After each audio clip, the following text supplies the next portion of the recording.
ಹೇಳ್ತಾರಂತ sir.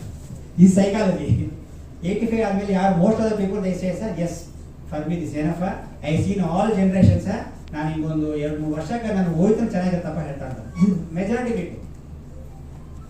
So let take sir 85th early death ಆಯ್ತನಾ sir? ಎಷ್ಟಿದೆ amount ಇಲ್ಲಿ? 2 crore 68 lakh plus ಎಷ್ಟಿದೆ ಇಲ್ಲಿ ಸರ್? ಡೆತ್ ವ್ಯಾಲ್ಯೂ ಎಷ್ಟಿದೆ? Coverage 23 lakhs. ಎರಡು ಆಡ್ ಮಾಡಿ ಸರ್ ಎಷ್ಟು ಬರುತ್ತೆ? Around 3 crores. Sir how much invested?